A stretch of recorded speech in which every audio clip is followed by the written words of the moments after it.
Hello everyone and welcome back after the mid-season break for round 5 of the URL-GT1 championship. We are at the famous Le Mans circuit and everyone has had plenty of time to practice here to get their second half of the season going and improve in those drivers and teams championship standings. Let's jump right into the qualifying results. Reinhard Berger made a return after his injury in GT1 and he put his Ferrari 575 on pole, only 2/10 between him and Florian Kutz over this long track, and Florian Kutz's teammate Mikko Korkiakowski only 1/10 behind to put it in third position. In the AM Cup it was Nikolai Gairov taking the pole, followed by Andrei Golubnici and David Nesbitt. There were also quite some guys who didn't put in any qualifying effort, but with the long straights and the numerous drafting and passing opportunities here at Le Mans, that shouldn't be too big of a problem. Let's have a look at the highlights of the race. Here we are on the famous grid of Le Mans and we're ready to go. Reinhard Berger on the right with a lot of wheel spin. Florian Kutz goes through. Mikko Korkiakowski looks to the inside line and with 4 abreast there further down the field. Mikko Korkiakowski still has the inside line, so will he take first position? Yes, he will after starting in third. Crash there for Robert Horvat, Ethan Bass and Nemanja Manojevic. Let's see where they get back up the field. We're going through the famous S's. And everyone getting into position for the long straight that will follow to make up some places. These GT1s reach up to 320 kilometers an hour on the straight without any draft, so we will see speeds in excess of 320 kph. And here's the whole field streaming onto that long straight. Sten Mikkel Olsen is harassing Reinhard Berger, and there's drafting and battles everywhere here. Through the first chicane everyone keeps it clean, and Florian Kutz retook the position from his teammate. Remember that Mikko Korkiakowski has 65 kilos of ballast, so they will be trying to play the team game and keep Reinhard Berger behind. Here Tony Ukic getting passed by I think it's Alex Lausch. Oh, sorry, it's Greg Metcalf probably. And he goes off as well as Miguel Santiago Carao. So Reinhard Berger then in third position, going through the back of the field. Nemanja and Ethan recovering Miguel Santiago Carao in the gravel, and the whole field battling it out. 29 drivers on the grid today. So there will be a lot of battles here. 3 wide here, going into Mulsanne corner. Onto Mulsanne straight. Let's see. Oh, Reinhard Berger's made it up to second position, right next to Mikko Korkiakowski. Can he keep it in front? We have the super fast right-hander coming up, so Mikko has the inside line there. Reinhard will leave some space. Yes, he does. And then here on the inside there is a bit of a bump. And oh, that's Reinhard hitting that bump and spinning into the wall, and luckily can recover quite quickly. But he slots in behind Sten Mikkel Olsen and Felix Boucher. So then, rounding up the end of the lap, here's Florian Kutz followed by Mikko Korkiakowski, then Sten Mikkel Olsen, Felix Boucher and Reinhard Berger. That's the battles we saw. Then Tony Ukic, Alex Lausch and Ilya Isayenko, the 2 teammates, very well. In the 8th position, Evgeny Leonov, and the whole rest of the field streaming past. Everybody still very close, and that will remain. Oh, that's Nikolai Gairov, the AM Cup leader, into the wall and losing some positions.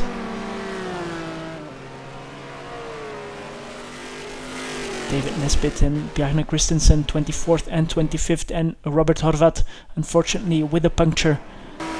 So into lap 2, Simon Fillingham, team 87. Mark Fuller here getting a bit of a slide, and that's Simon getting through for P20. And then in 21st, Mark Fuller. Here we see him, and Yevgeny Leonov hits Simon Finningham, gets off worse himself. Luckily, Kimi Martikainen also gets past. So yeah, about bad second lap for Yevgeny Leonov. Here we are streaming past Nemanja Manojovic and Ethan Bass battling it out here into the braking zone. Nemanja seems to be in front, but he overshoots the apex, and Ethan goes back past. Nemanja will have to slot in behind, I think. No, he can get on the power a bit earlier, and he will stay in front. So then Reinhard Berger following Felix Boucher, who was in third, and makes a mistake. Reinhard up to P3. Sten Mikkel Olsen, unfortunately, we lost due to a connection issue. Then Jari Lakonen will prove how tricky this track is. Although it may seem easy, Le Mans takes his victims, and here he is having a bit of a slide, trying to get onto the power, into the barriers, and he will lose heaps of position. He will try to get it going again, but in the end he will not finish the race. Then Simon Finningham again in 23rd position, battling it out with Yevgeny Leonov, and this is to show how hard racing is. Yevgeny taking it a bit too far here, pushing Simon onto the grass, and he keeps his position. That was not the fairest move by Yevgeny there. And then Nemanja Manojovic getting past the AM Cup leader. Yes, he does. Nikolai Gairov leaves a bit of space for Nemanja, and behind them, it's or in front of them, it's very, very close. 3 wide with Ethan Bass, Yevgeny Leonov as well, and Simon Finningham. Very, very close. Michal Klisch is right behind them, together with Miguel Santiago Carao. Goes a bit wide. So very, very close here into lap 3 still. Then Florian Götz, followed by his teammate Mikko Korkiakowski, with an equal gap to Reinhard Berger. So these guys are keeping the gaps. Then Tony Ukic having a bit of a slide, and he's closely followed by Felix Boucher, who is having a good race, had a good start, could avoid the mayhem in the front, and he's now into P5. Can he capitalize on that mistake by Tony? Oh, he makes another one. Understeers into the gravel, but the damage is minimal for Tony, although he loses the position to Felix Boucher. Alex Lausch and Peter Backus are very, very close behind. So Tony can recover, can keep his teammate and Alex behind. But on the next straight, Tony will let Peter Backus, his teammate, draft him and get past. And let's see later if Alex Lausch can get past as well. Then Matthias Christensen into the last chicane on lap 3, spinning it around, and that's essentially losing the position here to Andrei Golubnici. And that's the battle for second in the AM Cup.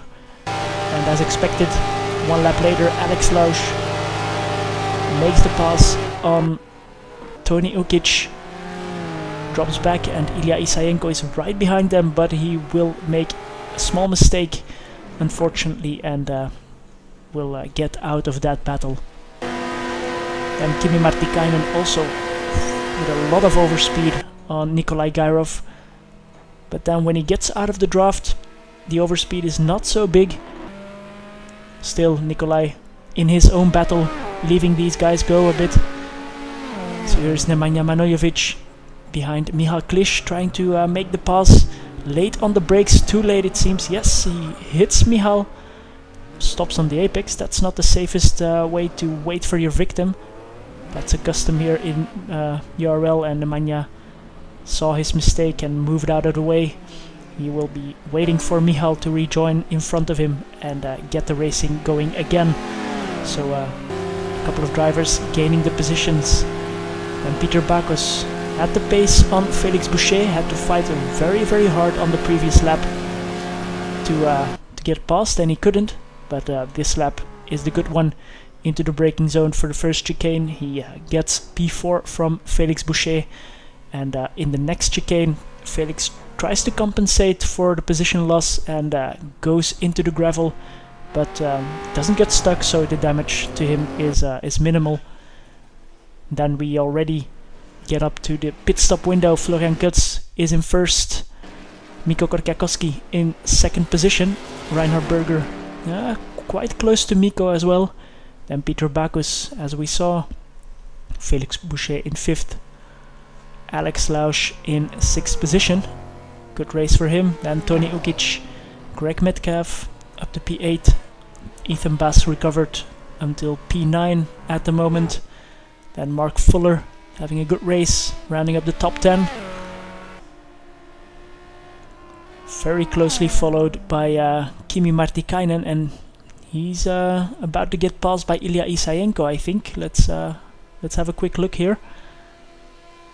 The McLaren F1's very quick on the straight, but Ilya will have to slot in behind. Then Nikolai Gairov, our AM Cup leader at the moment, followed by Yevgeny Leonov, Nemanja Manojlovic, Simon Fillingham, followed by his teammate Mitchell Smith in 16th and 18th. 16th and 17th, sorry. Muxi Istvan returning to URL in the Lister in 18th. Then Andrei Golubnici, second in the AM Cup. Matthias Christensen, third in the AM Cup, 20th overall. David Nesbitt, fourth in the AM Cup. And then already some of the retirements. So Le Mans did get the victims. Then unfortunately we lost Florian Kutz due to a connection issue at his side. So that's Mikko Korkiakowski here coming into the pits, and Reinhard Berger closed the gap down. Story with this pit stop is that Reinhard Berger will not pit for tires, only for fuel, and he will gain the position on Mikko, and we'll have to see if Mikko can close that gap down on fresher tires and get that 51st win for him or not. Ilya Isayenko then, after the pit stops, getting past Nikolai Gairov, but as I said as well, he's having a very good race into the top 10 overall, but more importantly in front in the AM Cup. Then watching from Mark Fuller, Kimi Martikainen and Simon Fillingham into turn 1 and 2. Very close, and they hit each other, both go off, and Mark Fuller says thank you. Takes 2 positions in one go. And Alex Lausch, 12th position, with Kimi Martikainen unfortunately blowing his engine. This is Matthias Christensen being lapped by Alex. He will move out of the way, and in front we see Simon Fillingham having a bit of a touch on the barrier there, so he had a bit of oversteer and he lost a lot of speed on the straight, so Alex will take that position and get into the top 10 for Le Mans. Simon, for him there's nothing he can do at the moment. Let's see if he can get close enough to make the pass. Then Nemanja Manojlovic getting past Muxi Istvan, who had a bit of an off there, and just as Simon doesn't have the speed here yet to defend from Nemanja. And that's already the end of this very hectic race. Reinhard Berger didn't pit for tires, jumped Mikko in the pits, and never gave the lead away. Very good strategy by the German, and taking a win in GT1s again. Mikko Korkiakowski will finish in second, and he will be very happy with that, with the weight he's carrying. Then Peter Bacchus in third, Felix Boucher, good result for him in fourth position. Greg Metcalf will finish in fifth, or will he? We'll see another very close finish. We have Tony Ukic behind, and here's Greg already getting onto the grass a little bit, hanging on for his life in this 15th lap around Le Mans. So Felix Boucher was not too far in front of Greg and Tony. Here's Greg getting through the last chicane. Oh, he cuts across and has a spin on the very last turn into the gravel. Tony has to take avoiding action, but he takes the position. He will be very pleased with that. So Ilya Isayenko was behind them. He will finish in 7th position, and Nikolai Gairov, driver of the day for me, 7th position, and overall in the AM Cup. Here is then also the rest of the field. Simon Fillingham in 12th. He got passed once again after that pass by Alex Lausch. Nemanja Manojlovic and Muxi Istvan still battling it out. Muxi seems to have gotten past again after that mistake we saw earlier, but now it's Nemanja keeping him behind, so no position change in the end for 13th or 14th and 15th position. David Nesbitt will finish in 16th, Matthias Christensen in 17th positions. That is 3rd and 4th in the AM Cup, if I'm not mistaken. So let's have a look at the final results. Reinhard Berger took the win, 23 seconds in front of Mika Korkiakowski, another 20 seconds to Peter Bacchus. Then, as I said, Nikolai Gairov finishing in P8 and overall and first in the AM Cup. Very strong performance by him. Andrei Golubnici finished in 2nd in the AM Cup, and David Nesbitt took the last podium spot. Matthias Christensen was just behind him, but could only manage 4th position. So these are the full results of Le Mans. We can also see the fastest lap of the race by Florian Kutz. Unfortunately, he had an issue with his connection, just as Sten Mikkel Olsen. And as you can see, a lot of non-finishers, collisions, engine blowouts, etc. So a very frantic race, but this gets this championship going again for the second half of the season. Next time we are going to Fuji in Japan, another very nice track, very long straight, and then some technical turns in the last sector with the famous 100R corner, and also a 25% chance of rain. So stay tuned for that. Join us at unitedracersleague.com and subscribe to our channel to get all the videos when they come out.